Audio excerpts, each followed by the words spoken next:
I've had health problems all my life, and I got tired by the time I was 17 of being sick, and I had chronic infections, chronic headaches, and so on. And I knew the way to sick kids' hospital better than most parents or people that drove me, because I'd been there so many times. And by the time I was 17 years of age, the best thing they could prescribe for me was painkillers and aspirin. I've had pain all my life. That's been the biggest hassle.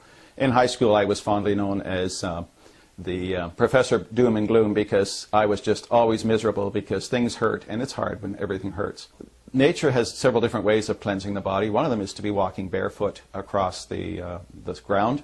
The electrical charge in the soil actually pulls the toxins out through the bottom of our feet. Small children know that. That's why so often you have trouble keeping shoes and socks on small children. My daughter is a classic example. We could never keep shoes on that girl.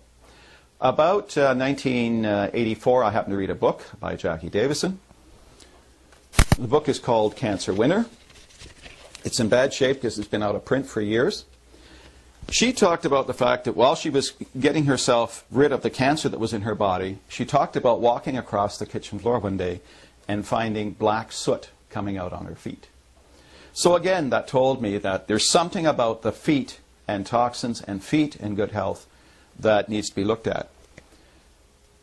I was at a demonstration for the ionic foot bath, and I happened to see Marlene doing the presentation, and this question about Jackie Davison with her soot coming out of her feet had stayed with me for years. And the moment Marlene talked about taking toxins out through the feet and having to do this on a regular basis, I said, oh, no, I'm interested. I feel this ionic foot bath is a quick, easy, painless way, a few minutes a couple of times a week or a couple of times a month can do a lot to help the body that way.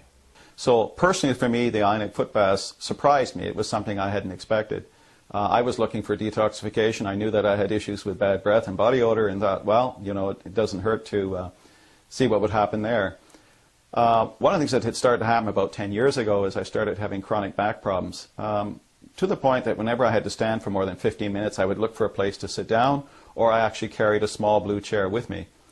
And after I had done the third ionic foot bath session, the next day my daughter had a horse show in Mount Forest that she had to go to.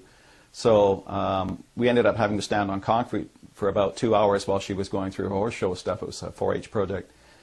What surprised me was that after about an hour or so, I suddenly realized, wait a minute, I'm standing here and my back doesn't hurt. We had a fellow by the name of Ron who was flat on his back. When he came to get a foot bath done, he was laying in the back of a van. He couldn't even stand up because the pain in his back was so severe. After we'd done the first foot bath, he was actually able to walk upright with some help. By the time he'd done a second foot bath, he was able to walk with just a cane. It wasn't that he had problems with his muscles, it was just the pain was so severe. Again, I had said to him, this is what happened to me, this is what could happen to you.